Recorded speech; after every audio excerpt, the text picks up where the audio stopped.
Hello, everyone, and we are back. Welcome to the American Scouser post-match. We were here for the pre-match. We were here first thing in the morning. Might as well just be like a live channel 24/7 from the Right. households of Gordo will jump on a little bit too. We're gonna have a bunch of people jumping on as we go.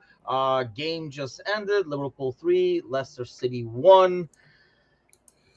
I think a lot of the stuff we talked about we're going to revisit, right, John? Yes, absolutely. What is your? I mean, the biggest thing probably we're going to start by revisiting, sadly, is the fact that if you were ever on the fence, as I was, because like I said, when the news first came out that it's like, oh shit, this game doesn't have VAR, my initial reaction was, I don't know, but I think I definitely know. Like more and more, every game that I see no VAR. I think I know a bit more that we need VAR. Yeah, I was an absolute fool, and let me put in Kazi here. Yeah, I was an absolute fool to think otherwise, and chalk it up to me being a naive little boy. But that was absolutely abysmal. But from the refs, like first true moment of the match was probably offside. Simic has probably got fouled there. So listen, it's undoubtedly I'm undoubtedly for the camp now that we absolutely have to have VAR. First of all, I don't even know why they're removing it from this competition anyway. I don't get it. I think it has to be like they made it so that because certain stadiums are not able to. So if one can't, no one should. Like if one of us is suffering, all of us should suffer. Kind of an order. It's just this round. It's just this round. Like why they've removed it, but yeah, I don't know. But Kazi, are you on the same page? If you were ever on the fence about VAR, this kind of pushes you over to the other side. Yep. Kind of knew where I was at anyway with it. I knew exactly that these incompetent referees were going to be more incompetent. They don't back themselves anymore. There's no authority with the referees. I don't know. I don't really think it's a foul, to be honest, on Costas, but I think he's offside. Yeah. I actually think Cody's offside for this. I'd love to get the lines out for that one because I think that's more close than you think. For the first, I think Ben Doak should have a penalty in the first half. How that's not a penalty? Clearly, the ball is just it's insane. There's actually a moment that they kind of never really brought up as well. I think Harry Suter did the tackle on Jota in the first half. It was kind of like a 2-footer challenge as well, like a scissor challenge on the left-hand side. And if that is a foul, then how is the other one not a penalty? Because it's pretty much the same tackle inside the box. That's my point, mate. So. Yeah, it just proves the point that VAR, as much as we don't like it and as much as it has its flaws, especially, with tighter decisions, but for offside, it's usually pretty standard. So, yeah, I don't think Liverpool's could have counted and the Cody's could have counted, and I don't think theirs definitely shouldn't have counted. And by the way, if their goal doesn't count, Liverpool win that game 7-0. Just, yeah. Yeah, it looked like it. So let's talk about that. I mean, we're going to get to the performances, but I'm trying to wrap my mind around what Leicester was trying to do. And I understand this is the way you play, and you play like this, against everybody else. So we understand that. I understand that. Okay, we go with that concept. But even within that, you make some adjustments, right? So if you go out there with a, 4-4-2, because you always play with 4-4-2, if that stuff is not working, you adjust it, right? You make adjustments. It was very clear, John, that they are not going to be able to build from the back. And it almost felt like even a couple of times where they broke our press, and there were some minimal instances, definitely the risk-reward was not there. Are you shocked they kept doing it, especially after they took the lead? Like, they kept doing it even in the second half. I was like, I hope they don't change their format in the second half, because it felt like if they keep doing that, eventually it's going to be a mistake. Yeah, a little bit. Like, massive respect to them, though, for trying to keep going for it. Like, they have some principles and they're going to stick with it. Fine, fair enough. You're probably going to get hammered 6, 7, 8-0 if you were back in the Premier League, but hey, fair enough. So it didn't really work out. I do agree. Like, if you're a coach, you have to sometimes things will reach the point where it doesn't work. So you got to change it. I do agree. But then it's kind of a double-edged sword. Because they know that their matches with like the big six, like with a Liverpool or a Manchester City, is going to be very few and far in between. So they might as well keep these habits in for the other games. I'm guessing is maybe what they're trying to think. I don't know, but again, respect to them. Didn't work out, but I think they're like leading the championship or something. Yes. So I think like they are. I Yeah, just so don't. I mean, like I understand. Like I yeah, understand. I guess I just don't respect it as well. Yeah, I mean, I get that as well. What you're saying there, Tim. But I feel like if you're a manager and you're new to the club and you're trying to get your philosophy right, yeah. let's get it right. You're not going to win. You're not going to beat Liverpool. Sorry, you're not going to win the League Cup. By the way, Newcastle have just won the game. Yes, Newcastle Uh, is in. City is out. I mean, we were talking about it earlier. How this kind of shapes up. Chelsea won. Chelsea beat Brighton, Brighton. which Everton beats Yeah. Villa you know, away, which is another shocker, I think, in this run. Arsenal squeaked by Brentford 1-0. I mean, they Yeah. scored early and hung on. Fulham beat Norwich. West Ham beats Lincoln City 1-0 away. Blackburn beat Cardiff 5-2. Bournemouth beat Stoke City 2-0. Hmm. So we're going to find out shortly. You were saying, Kazi, Yeah, who it should. Arsenal is going to be? I think it should be. It was after the Newcastle City game, the draw, so it should be in the next half an hour or less than. So So let's talk about the game real quick. Mm. Want to start with this. Nelson saying Kwanzaa, Endo, and I know Ryan was saying like Jones and Kwanzaa were fantastic. I want to start with Endo, maybe because I had the spotlight on him. Kazi, you explained to me why he was getting so much shit from the stands, especially in the first half. yeah, More than everybody else, it felt like. Yeah. Yeah, I think it was. I think it was frustration a little bit. I thought he was too deep in the first half, and I thought when we were trying to, I think the fans understand the game of football as well. When you're pressing Leicester on their passing from the back, and you get past the first round of Liverpool players, I thought the gap was too big between Endo and the other players, and I thought Leicester were getting out too easy. And I think that's where the frustration might have been. Because I thought in the second half, I thought Endo, I'd love to know the positional stats, but I thought he was like 15 yards further forward, and he kept winning the ball back a lot higher at the field for us. So I think that's where probably the frustration was. It also doesn't help that you're 1-0 down as well, and your centre mid's that far back, and Liverpool are playing quite well. But I thought second half he bounced back really well. I thought he was probably one of our better players. I think he's unlucky to get booked there. I don't think that's a booking either. Yeah.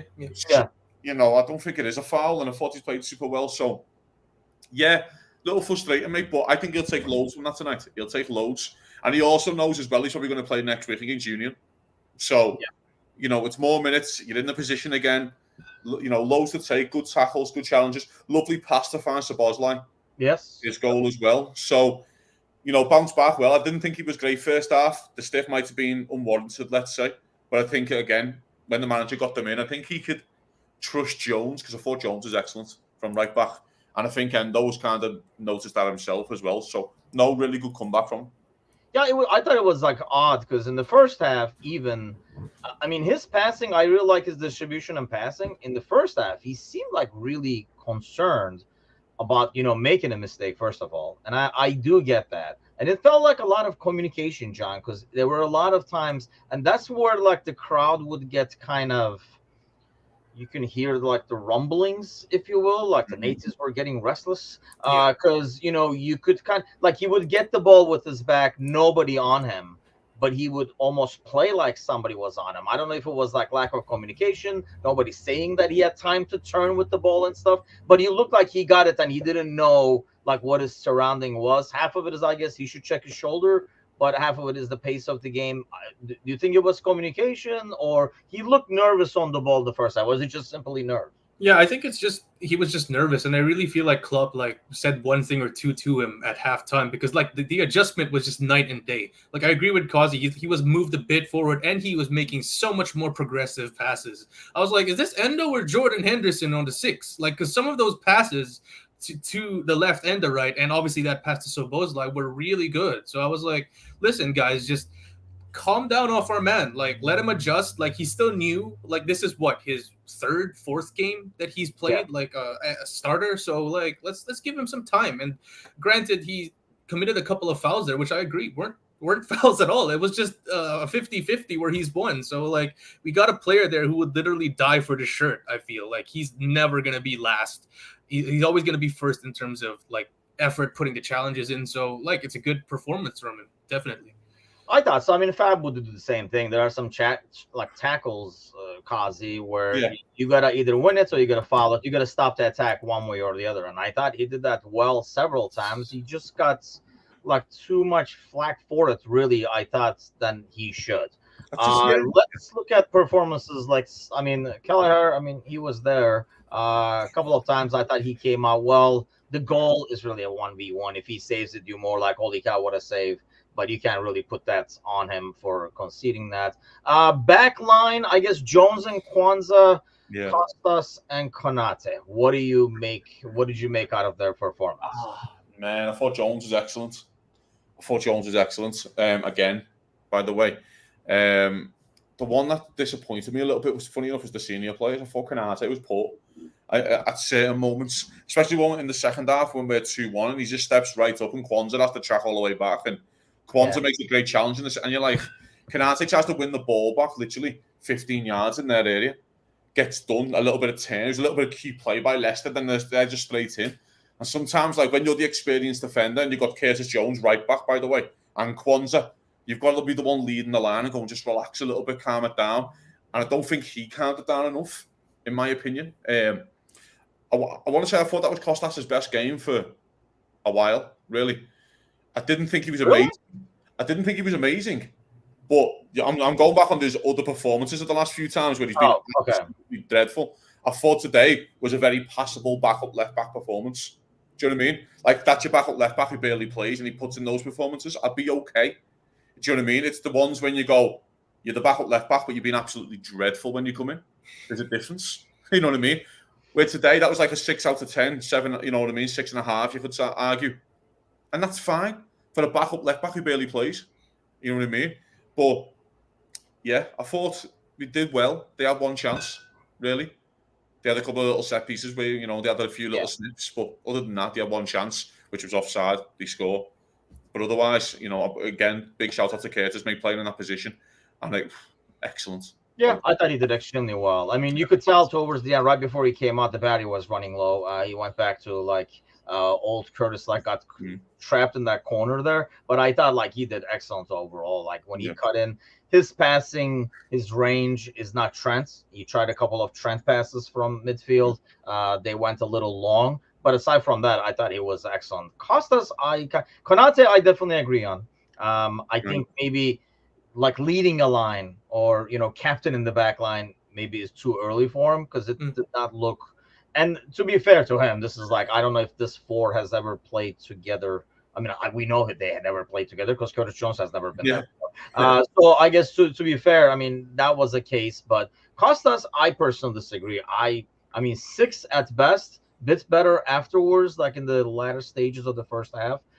Pretty good deliveries overall, I thought, compared to last week. But where are you at with that, John? I mean, I thought it was a very average at best performance. And I still feel like if something happens to Robertson, I would be crapping my pants if I see Costas starting on the left back. I really would. I think I'm a little bit more on Kazi's camp here. It's just what you see is what you get with Costas. So he's our backup left back. He's not perfect, obviously, especially in the physicality front. He's a little lightweight. I felt like he could have maybe stood up and committed a foul when he got pushed off for that ball there, instead of acting or instead of I think putting himself in that situation by himself was not smart because he put himself in that situation. He could have passed that ball back a lot earlier. He tried to get cute with it and he got caught on the ball. And he had just taken a set piece, I think, right? So we were there was really nobody for the most part behind him. But go ahead, John. Sorry. Yeah. It's again, it's what you see, what you get with Costas. I agree with Ryan. He's not perfect. He's not great either. But then if you're talking about a stopgap, I think you couldn't have asked for a better stopgap. A player who knows absolutely that he is number 2. Yeah. Right, is just there, and you couldn't ask for more. So listen, we're gonna have these kinds of performances from him if we get the really good ones, when people were actually saying that he should start over Robertson, that span where he was really good. Yeah. If we get that, that's gravy. But then these performances, I feel, are the norm, and we just have to get used to it, especially since he signed that new deal. So why do you guys think we're not getting those performances? What happened to that dude?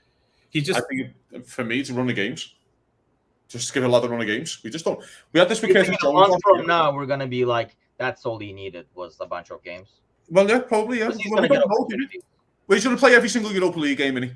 Yeah. He's playing every Europa League. So there's no argument now. Costas, you're playing once a week for the next 6-7 weeks. So I want to see what he's like on game 6 in the Europa League. I want to see what his performance. If he's still poor, then I'd go, well, you play him once a week now. There's no arguments, kind of thing. I think we had this last year with Curtis Jones when he came in, and everyone was a bit like 10 games, 12 games to go, and everyone was like, fucking hell, you know what I mean? And we're like, we just don't know how good he is. And now it's turned out that he might be Liverpool's most important midfielder. So it's the lads just need runs of games, these kids. And again, if Liverpool go on today, we don't know, of course. If we go and play Blackburn at home, for example, in the Cup, he's starting again, isn't he?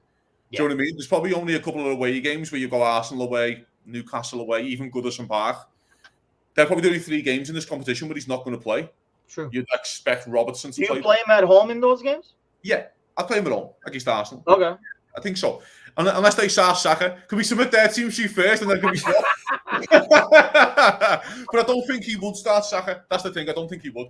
But, I think physically as well, like and compare him to Robertson, he's never going to be as fast or as strong as Robbo. And Robbo is like the quintessential, club fullback where he's really quick. He's got a good delivery. I'd say Costas' delivery is slightly better than Robertson, just very slightly, very marginal, right?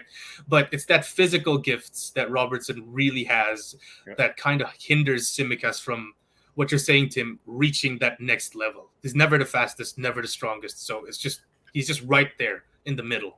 I know, like I've been kind of lukewarm at best with his new contract, and I mean, listening to this last 5-minute conversation, I don't see a case for an extension unless it is to get a fee when we do move him, and if he has like a good run and starts performing in Europe, catches some eyes, we're like, hey, there we go, and then you go get yourself like a young, maybe somebody with a. I mean, if we know the ceiling is not very high, then why keep getting? But based on this season, though, Tim, the performances of Robbo and Costas are not that far. Robbo's been shite. A few games. But I mean, you can't lower the bar so he can jump over. Of course. But what I'm saying is, though, it's not like the level. No, I hear what you're saying. Yeah, it's closer than you think. Really, Robbo's been poor a lot of games. Do you know what I mean? I'm not saying I'm going to start Costas. So no chance do I want to see that. If Robertson's got a broken leg, I'd still start Robertson over Costas because Robertson's his ceiling is better, but.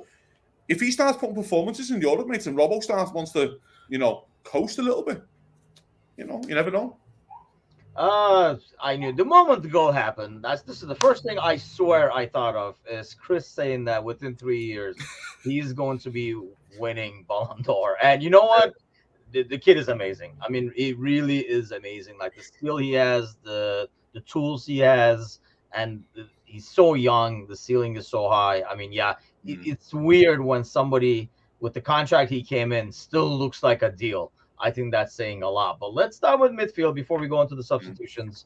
Talking about selling your Harvey Elliott stocks, I actually thought he was the only one I thought in the first half who knew what should be happening. Yes. But I almost feel like I said this, I think, for the Europa game last week, like he was running around saying this is not how it works, this is not how any of this works, like we're not doing this right. And I thought he did well. I don't know if I'm selling the stocks. Are you selling his stocks there, and are you really buying on your boy Gravenberch stocks there, John? Oh, yeah, definitely. I'm definitely all in on Gravenberch. A little harsh on Harvey. I thought he was all right. Like that chance at the end pretty much summed up his game. A lot of industry, but not really a lot of end product, if that makes sense. Definitely more attuned to the system now than he ever was. Like I always thought he was lightweight, too lightweight. He was not as physical as he should be. But his like performances throughout the start of the year have been pretty good as a bench option coming in. Pretty good. So I wouldn't be selling my stocks just yet, but you were just talking about if the ball went to him, you'd think something would happen. I think that was more Gravenberch. Like whenever he got it might be me purchasing a lot of Gravenberch. It might be me purchasing a lot of Gravenberch stuff. But whenever he had the ball in, you just felt like he would do something. And you know what? It's him and Szoboszlai, and to a lesser extent McAllister, because he's been playing the 6 lately. You just feel like, man, these guys get the ball, they're going to do something with it and do something positive. It's such a change from our old midfield, right? Where, it was just a lot of recycling, finding the gaps. Here, that they're going to try something outrageous, make a run. It's just refreshing. And it's nice to see Gravenberch get that assist and Szoboszlai get that absolute banger just to kind of reflect how our midfield has shifted over the past year. Yeah, I agree. I mean, I thought he was well overall. I mean, Chris says Endo and Gravenberch have literally been together in this team for 3 weeks now. It does seem like a lot longer, Yeah. right? I don't know why, because of the international, maybe the break and stuff like that. It feels like it's been a couple of months, but I think showed kind of Kazi where you could kind of tell he had a lot better chemistry with Gakpo, who he was maybe perhaps familiar with, as opposed to the others. You probably think that him and Gakpo probably played together since they were 14. It's like that weird thing where they probably have played together since they were young kids because they're around the same age kind of deal. I thought Gravenberch, I thought he played okay. I thought he's not fit. He's far from fit. Like, he needs to run a games again. He's another one. He just needs minutes just to get him back up to speed because he's basically been injured for a year because he's barely played for Bayern Munich. That's how you've got to look at it, because he hasn't played at all. Played the odd minute here and there. So, but he played okay. I think positionally, again, he needs work. He needs work. But the one thing that allows Gravenberch is because our midfield, we have so many options. It does give Klopp time to work on him to get the right. The Harvey Elliott thing's interesting because Harvey Elliott could genuinely walk off there with a hat-trick. I think Cody saved the one off the line. I think he saved another one as well. Yeah. And you could walk off with a hat-trick, then you go, oh yeah, Harvey Elliott's the greatest thing since sliced bread. But, you know, his form's been excellent. And you actually look at the players he played with today. It was Endo, Gravenberch, and in front was Ben Doak.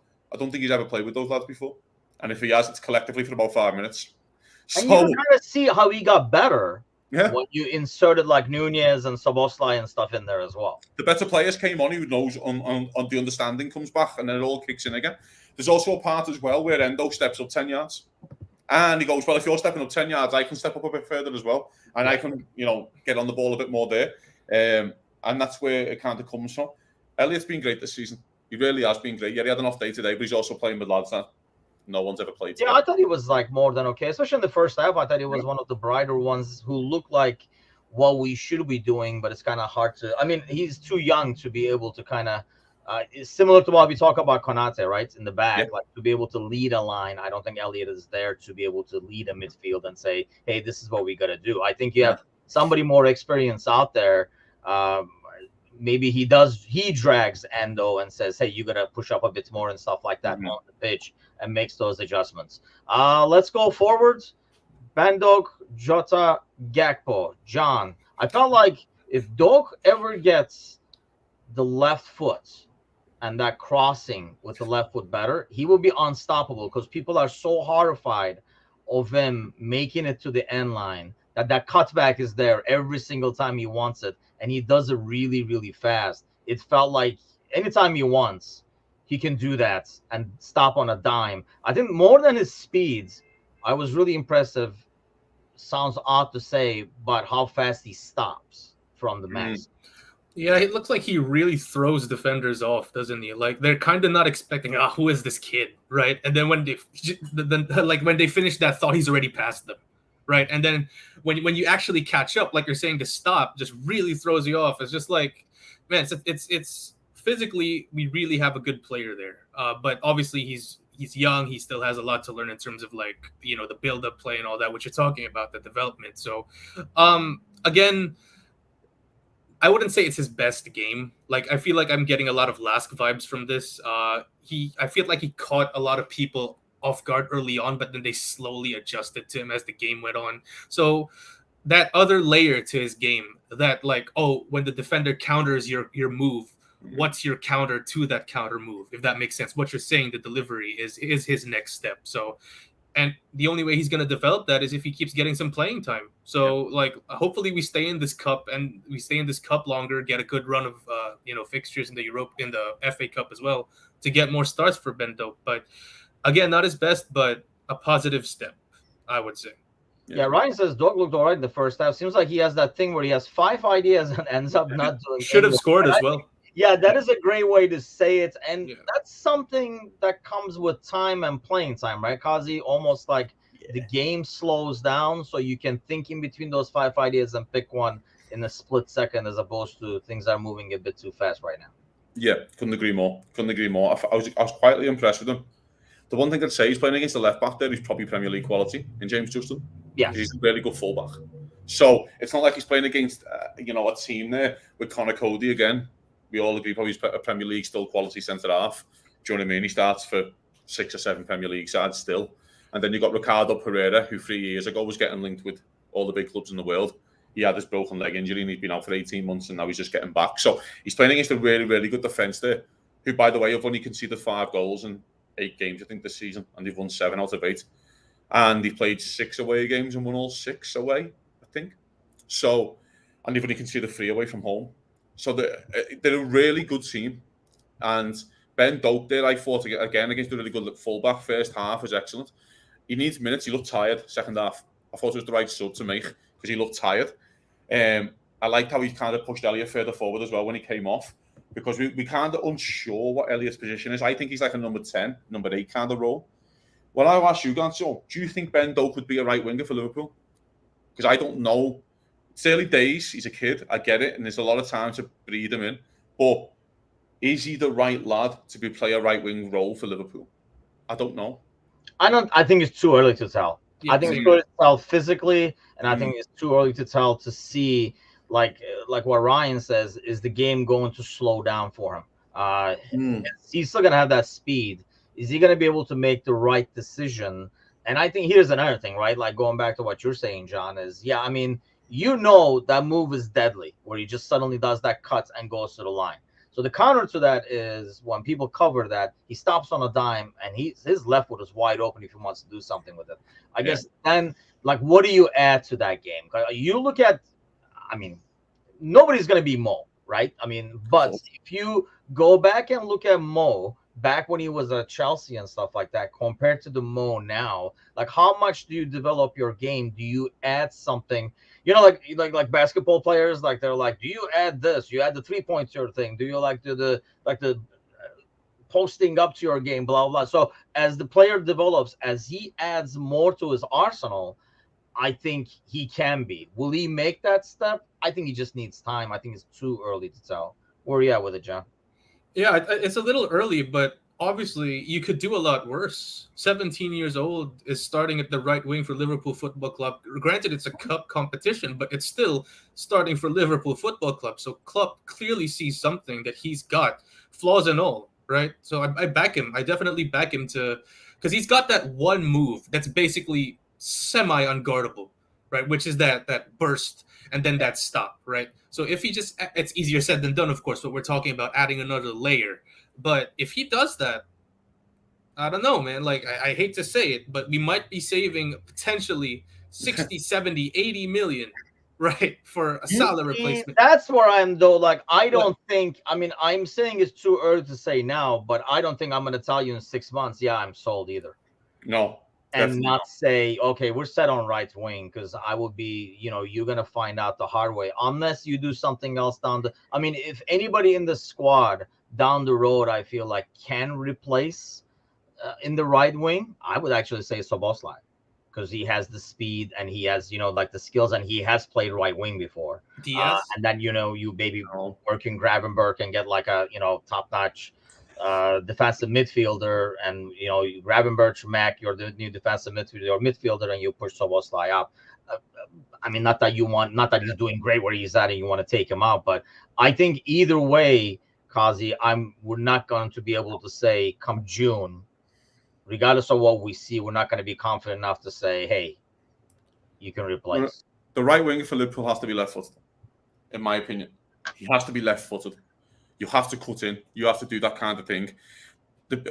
My thing with Doak is, I don't know if he would have been getting the minutes if Kay Gordon was fit. Because 18 months ago, we kind of thought about this about Kay Gordon. When Kay Gordon came in, I think he scored in the FA Cup game. Yeah. In the third round, and he played these kind of games, and we were like, he's quality. And then he was injured for a year. And if he would have been fit, it would have been interesting to see what his progression would have been. Let's get it right, mate, right? It's very rare for players to come in. You have to be a special player to break in from the academy to play for Liverpool and stay there. You have to be a super special player. Only Trent and Jones have done it consistently since Steven Gerrard. Consistently done it. You've had the Jay Spearlings and all that, right? But the academy's there to pay for itself. So we can't afford this about Ryan Brewster. And then Ryan Brewster gets sold for 25 million and he's absolutely dog shit. So the argument is with Ben Doak is that, do you get him enough minutes where the club can then go, now he's worth 25 million, Like, we're getting offers here from a champ. That's the kind of thing as well. I'm not trying to knock him. I think he has a high ceiling. Does he replace Mo Salah? I don't know. I don't think so. Is that because we're talking about replacing Mo Salah, though? Like, would you say the same thing if it was on the left-hand side replacing Diaz? No, in 3 years, though. But I think it's just because of age in the back of our head. Forget that Mo might leave in the summer. Forget all that, right?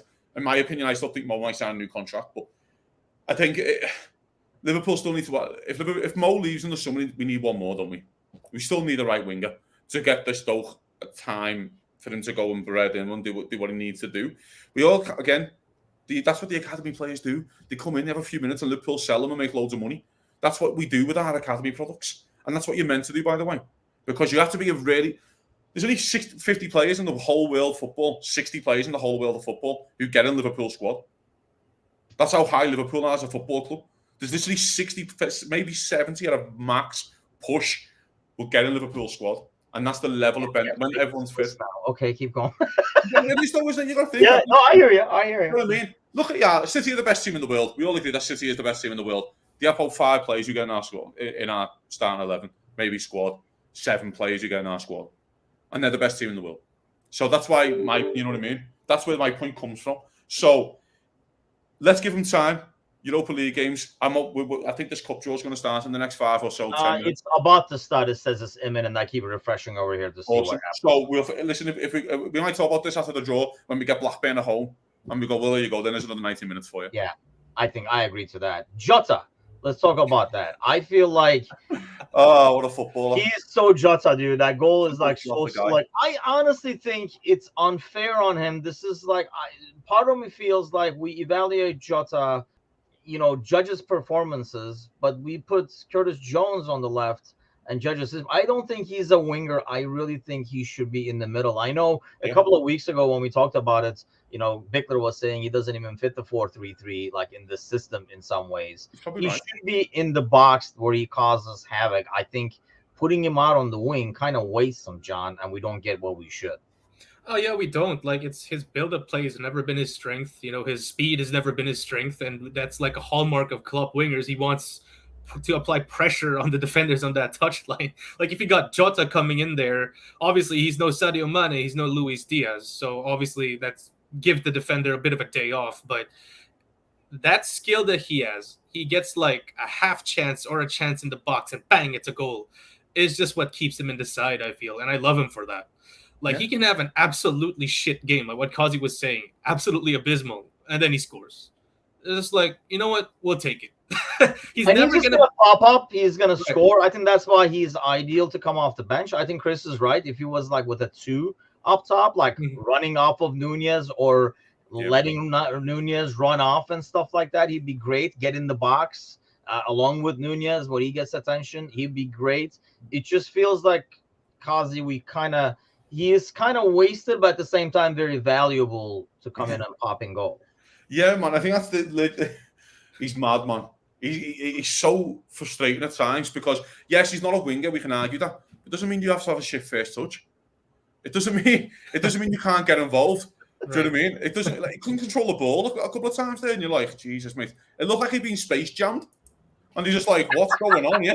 Like, honestly, mate, for half an hour there, I thought, my God. But then he just does what he does and scores. So we'll say, my job's done, I scored. Because that's what a striker does. So it's like, there's always that famous stat of the Brazilian Ronaldo when he's at Real Madrid. And he first started wearing the sports bras with the trackers. And he did less sprints than Casillas in a game. But he scored 2. So his argument was, when he brought it up to in training, they were like, oh, you've done less sprints than Casillas here, but I scored 2. So, does it matter? And that's what Jota's argument would be, but I scored. So does it matter? And it's he does the work rate defensively. Yeah. It's just like I think goes back to what Chris said. He just doesn't feel like he has the pace. So even when he does a move, he does sometimes these dribbles on the ball where he kind of like weaves through his way, but he's never going to take somebody to the line. And I think that's when you have somebody who can stretch the back because Jota is not going to, Jota is going to eventually cut back. He's not going to beat you to the line. I think that's a point as well.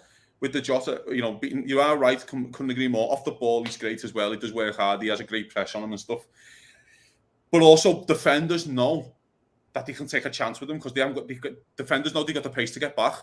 So if you're Pereira, you can steal 10 yards further forward and then go, well, if Jota gets the ball, I can pull back because his pace isn't there. So it kills Liverpool a little bit.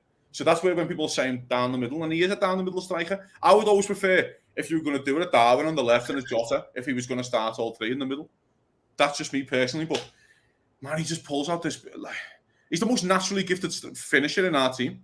Yes, he picks up the right area. The third goal on the weekend, off Virgil's header back, he's the one who anticipates. He anticipates it and goes, "Yeah, he's going to be there," and just taps it. How many tap-ins does he have? He has so many goals inside the 6-yard box. And he's one of those guys that, you have to be there. Like, he's there, like, to tap it in. Kind of that's his point, you know what I mean? And I want to bring up the other striker, mate, Gakpo. Thought he was garbage. Dude, I thought... Okay, go. Make your case. Because you said that in Discord, and I was like... I thought he was poor. First half, mate, I thought he was poor. I thought he was coming a little too deep, and then he gets his goal, and I thought he was a bit better after he got his goal. And he might have needed his goal, which is fine. But I just think I expected a lot more. If you're on that performance, you start him on the weekend. No. Yeah, but is it fair to him when he has Jota on left and Doak on right? Maybe not with Doak. Okay, fair enough. I can argue that. But with Jota, maybe, yeah. But I think he still had a lot of the ball. I still thought he had a lot of the ball. I just didn't think he did enough with it. I thought his finishing was a little wayward. And, of course, he makes a great goal in the end. It's a great finish. But I just thought he was garbage. I thought his link-up play was a bit poor. Okay, he can't do it all on his own. I just expected a bit more. Like, did he give the manager a headache to go, oh, Canel, Gakpo played so well there? Did he give he's given the manager an easy out, hasn't he? In my opinion. John, was he garbage? I wouldn't say it was garbage, but I agree with Kazi. Like, I did expect more too. Like, it's good that he got his goal. So he at least, kind of this whole thing where we expected us to brush aside Leicester kind of came into fruition, but there's no way he's starting over Nunez, especially with what Nunez has shown the past few games on the weekend. That's for sure. Like, the thing with Gakpo is, like, sometimes I feel like he's a little too calm. Like, he's going to be getting the ball from deep, and then, like, he's going to do all these little things to make some space for himself, use his body. I don't see the urgency sometimes like I would do. That's what None is saying, that he doesn't seem hungry. Do you think that, John, or is it just the way he carries himself? He has that a little bit of, maybe it's a Dutch thing. It's probably a Dutch thing. A bit of like a Van Dijk to him, where he's just like, we got this. Like, that's how he carries himself. It's not necessarily a bad thing, mind you. It's just something that I observed. Like, obviously, compared to Darwin, it's like night and day. But then, like, I don't know, some of his moves, some of his dribbles that used to come off last year haven't been coming off. So maybe there's like a confidence thing with him. So which is why we're talking about how good it was that he got the goal. But in terms of like him being garbage, it's just like a 6.5 out of 10 performance for me, if you feel like that's fair. But no way in. What is your garbage, by the way? Because John just gave him 6.5. What do we have over here? I've got to give him probably at least a 5.5 because he scored. But up until the point he scored, honestly, I thought up until the point he scored, I thought he was poor. And I thought I expected more. Maybe. I don't know. Expected more. You think he does better, John, if he gets more time? I mean, we talk about, I feel like, we give some of these other guys like, oh, he just needs like a run of games. If he was in a better situation with Mo on his right, Diaz on his left, you get a much better Gakpo who can do the interplay. Yeah, I think he does. And I remember someone saying it a few weeks back. I think him playing in the midfield has kind of messed up his rhythm a little bit. Like, we all expected him to start the season as our man leading the line, right? Like, over Nunez still. And then we started him as an 8. So I feel like that kind of dampened his confidence a little bit. And he didn't really play well there. And then obviously Nunez came in and then he took his spot essentially as a number 9. So it's like a bit of a... It was a bit of a twist for him that I don't think he was ready for. So obviously this isn't the end of the world. He still got his goal, and obviously I'm still looking forward to seeing him play. But by the way, I'm gonna keep probably interrupting and cutting you guys off and giving you guys updates. But United just got Newcastle in the draw. Fulham, Mansfield, Port Vale. So United and Newcastle out of their. Go on, mate. Give us the draws. I've got it on here as well. Sparky is over here rooting for his Bournemouth away. Mileage. It's Bournemouth away. It's Bournemouth away, I think we got. Yes, Bournemouth away. How do you like them apples, Kazi? It's not After ideal. all we said so far, you look at this fixture, and do you do something like what we did last Thursday, half and half? I think he does cost us. So, for sure. But, that's the barometer we go. yeah. To be fair, mate, Bournemouth don't want to play Liverpool either. So that's another way of looking at this. Bournemouth don't want to play Liverpool, but I take Bournemouth. Listen, I want anyone at home. That's always my preferred. Anyone at home. But it is away. But again, and it's a tough journey down. But West Ham, Arsenal. That's as good as that we can. You're eliminating yet on a Chelsea got Blackburn at home. So which, Blackburn scores a lot easier than Chelsea does, so you never know. So West Ham and Arsenal, mate, is a tough one as well. Yeah. You know what I mean? Man United, Newcastle. This what I'm saying. Out of all the Premier League sides, you want Bournemouth. Because they come out, they're open, they're expansive, and you want Bournemouth. So let's just see who the Toffees get. That's the main thing for me. Gordon says, Old Man just texted me the prediction of LFC run away with the league. Bournemouth, and I don't know when these are played, but yeah, I think Thursday has a good point. You would think they got bigger fish to fry, especially the way the season is going. Everton got Burnley. Everton got Burnley. Yeah, that's another one that you got. That's the thing. It almost, we talked about this earlier. The path seems pretty nice and clean as you go. I know we've got a Premier League team and it is away, but I mean, I don't think that's not a draw compared to United, Newcastle, and West Ham, Arsenal. I think you take the Bournemouth and run away with it. I think the other part is, though, I want to mention as well, Exeter are playing Middlesbrough and Mansfield are playing Port Vale. So if you get through, one of those two teams are in the pot with you. Do you know what I mean? So you look at it and go, well, actually, if you get through Bournemouth, you might play Exeter. And then you think, fucking hell, before you know it, you're in the quarterfinals or the semi-final. Do you know what I mean? Actually, the next round would be in the quarterfinal of a competition, you could be playing Exeter. That's insane. That is crazy. Yeah. When you think about it. You can play Mansfield or something too. Yeah, I mean, you never know. Yeah, so it's wide open. And by the way Chelsea are playing Blackburn might fancy it. Yeah, I was going to say Blackburn scores a lot easier than Chelsea does, so they might be like, yeah, we got something going here. So he says the douche derby for the Everton Burnley one. Yes, it is. Yeah. Okay, so I think on our way out over here, John, what is your biggest takeaway from today's game? When you turned off the TV and says, damn it, I have to be on air again, what were your thoughts? What were my thoughts? We have a pretty decent bench. Look, we have a pretty decent bench. Like, whoa, like as Kazi was saying at the pregame, these are some players that you would fancy to start. And I swear, like Gravenberch obviously got a ways to go, but I see him becoming our permanent fixture in the 11. Again, not because I'm investing in Gravenberch stocks, but I genuinely feel physically and technically he has the tools, especially going forward. Defensive work is obviously something else that's a different conversation, but yeah, there's that. Glad to see Konate get some minutes. It wasn't great, but it's still minutes. I would have him starting against Spurs, honestly, because of the speed of their back line over Matip. So good on him. Kelleher, solid. Ben Doak, a lot to learn. So pretty much. Yeah, we have a solid bench, and for once, that's really for once we actually do. So I'm really delighted. Yeah, Anana's very happy about Nunez as always, but that's Nunez could not have played, and he could have gotten a screen of like him on the bench, and he would have been happy. Oh, of course, I almost forgot about freaking Szoboszlai, man. Like, geez, how can I forget about that? Like, he's winning it within the next 3 years, and Kwanzaa, like Sergi says, Kwanzaa is a gem. I think that's something like we didn't discuss a lot. I think he had one hiccup, but overall, especially the situation he's in, I thought he did excellent as well. Kazi, what is your takeaway? The takeaway is that we can still make loads of changes and still should score 8, which is rare in any side in the world, really. Any side in the world might score 2 or 3 goals if they make loads of changes, but Liverpool should have scored 8. And on another day, we probably would. So, yeah, super pleased, super happy. More minutes for Endo, better second half, loads of confidence there. Szoboszlai should be flying into the weekend. Kwanzaa, again, we were all worried, and I was the first person to hold my hands up saying we should have signed a centre-half. And I was making everyone look a little bit silly, really. Positive all round. And this cup, we are the favourite for this trophy. End of story, we should win this trophy. Beat Bournemouth, mate, it's wide open. I'll go to Old Trafford in the quarter-final and whack them. Why not? They're garbage as well.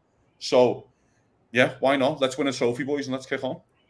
I think so too. I think I think we're all on the same page here. The depth definitely gives you a positive feeling overall. Because let's face it, at any equation, it's not really fair to judge them on even this because you're taking this guy and plugging him into the top 11. So the performances they give over here all gonna get elevated. So you got to kind of like bear that in mind. So I thought, he was. I think overall there were a lot of positive signs. I really like what I saw out of Endo, despite the cross. And I think it feels like if he keeps getting confidence, this Europa could be the best thing for this team, really, because as these guys play more, get more confidence, I think when the shit hits the fan in the Premier League and later on stages like in January, February, and stuff like that, Liverpool will have an edge because of their depth. For once, it looks like. Normally, that's not the case, but I guess we will find out as we wait.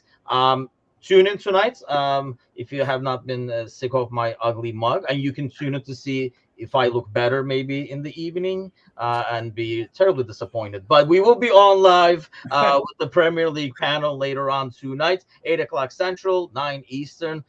Both the Arsenal and the Spurs guy will be on, so it will be interesting to get their takes on what happened over the weekend, who's happier and who's not, and everything like that. But thanks as always. Do not forget the giveaway. If you're watching us on Facebook, run over to YouTube. If you're on YouTube, just hit subscribe, and we'll see you guys later tonight. Take care, guys.